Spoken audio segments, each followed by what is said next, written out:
ખેડાના નડિયાદમાંથી ચોંકાવનારો કિસ્સો પ્રકાશમાં આવ્યો છે। સોળપુર ગામની પ્રાથમિક શાળામાં શિક્ષકોએ જ આચાર્ય પર હુમલો કરતા સમગ્ર વિસ્તારમાં ચકચાર મચી ગઈ છે અને કારણ છે ફોન અને સોશિયલ મીડિયા।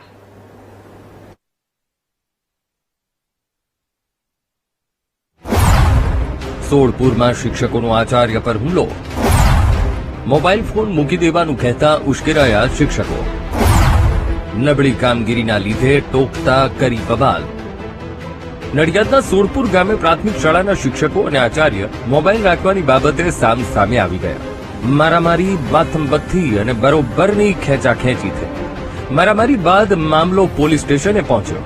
વિદ્યાના ધામમાં જેમના પર શિક્ષણ, શિસ્ત અને જીવનની ગંભીરતા શીખવવાની જવાબદારી છે, તેઓ જ સામાન્ય બાબતમાં બબાલ કરે તો બાળકો શું શીખશે, એ સૌથી મોટો સવાલ છે।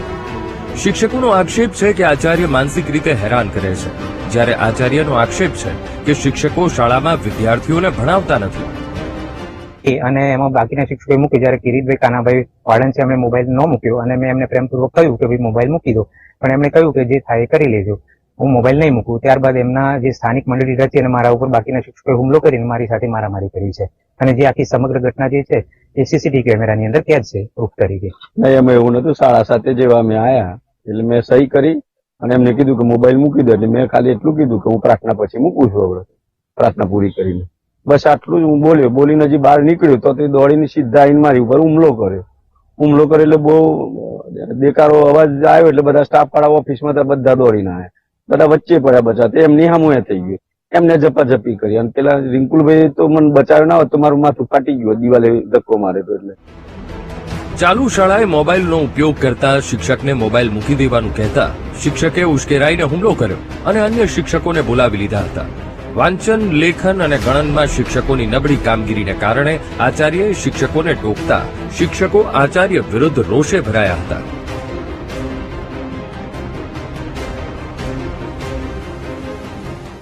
બધાએ મોબાઈલ મૂકી દીધો હતો અને કિરીટભાઈનો મોબાઈલ મૂકવાનો પ્રાર્થના પછી હતો। પછી એમાં થોડું વધારે વાતચીત થઈ અને એમાં હાથાપાઈ થઈ, એના લીધે રિંકુલભાઈને વાગ્યું। તમારી પર આક્ષેપ, તમે બધા શિક્ષકો એક સાથે મોબાઈલ છે ને ક્યારે મૂકવાનો અને તમે લોકો મોબાઈલ નો ઉપયોગ કરો છો શિક્ષણ? ના, મોબાઈલ તો અમે વાપરીએ છીએ, પણ મોબાઈલ અમે શિક્ષણ માટે જ વાપરીએ છીએ અને કાલથી જ હજુ મોબાઈલ મૂકવાનો શરૂઆત થઈ છે અને આજે આ ઘટના બની। સાહેબ એવું છે નહીં, એ આક્ષેપ પાયા વિહોણા છે।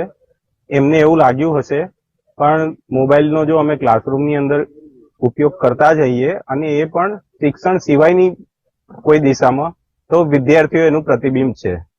વિદ્યાર્થીઓ પાસે તમે એ વિષય પર આગળ એ દિશામાં તમે પ્રશ્નોત્તરી કરીને એમના પણ જવાબો મેળવી શકો છો કે અમે ખરેખર વર્ગખંડની અંદર કાર્ય કરીએ છીએ કે નથી કરતા।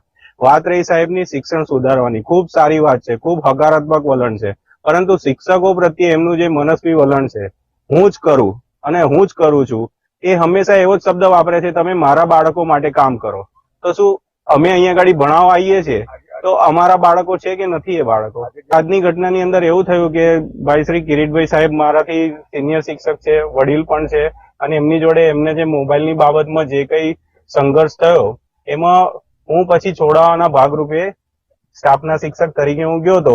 પછી એમણે બધાની જોડે એવું વલણ પણ કર્યું। પછી છેલ્લે આ જે ઘટના બની એ વચ્ચેલા સમયની અંદર કિરીટભાઈને એમણે ધક્કો દીધો, એટલે મેં સાહેબને એમ કીધું સાહેબ તમે આવી રીતે ધક્કો ના દેતા, અને સાહેબને મેં ખાલી આમ હાથ અડાડ્યો છે તો સાહેબે મારું આ જે બોચીના ભાગમાં મને નમાઈને આમ નીચે કરવા જતા હતા।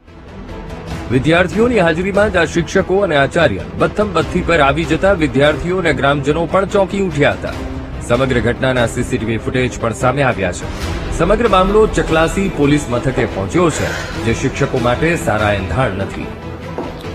Bureau report, VTV news.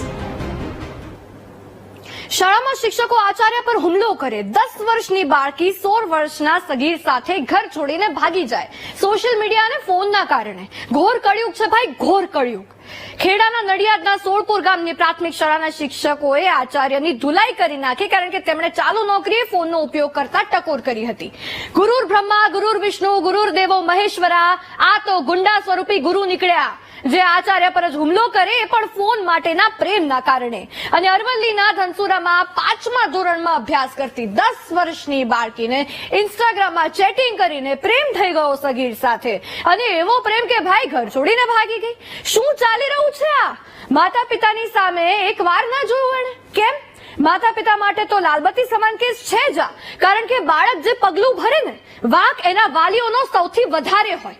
નાની ઉંમરમાં ફોન આપી દીધો કે હેરાન ના કરે, અટેન્શન સીક ના કરે. એને ઇન્સ્ટાગ્રામમાં પેલા સગીરે અટેન્શન આપી દીધું એટલે ભાગી ગઈ એની જોડે.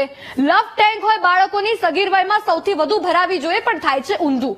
જો ઘરમાં માહોલ યોગ્ય ન હોય ને તો બાળક હોય કે યુવતી ઘર છોડીને ના જાય, જો ત્યાં માહોલ યોગ્ય હોય ને તો. બાકી જતી રહે. એનું ઘર એને સ્વર્ગ લાગે જો ઘરમાં માહોલ યોગ્ય હોય ને તો, નર્ક ના લાગે. બધાએ સમજવાનું છે આ. અને સરકારે સારું કર્યું છે, આ કાયદા પર વિચાર શરૂ કર્યો છે કે સગીરોને વાલીઓની મંજૂરી વિના સોશિયલ મીડિયા અલાઉડ જ નહીં.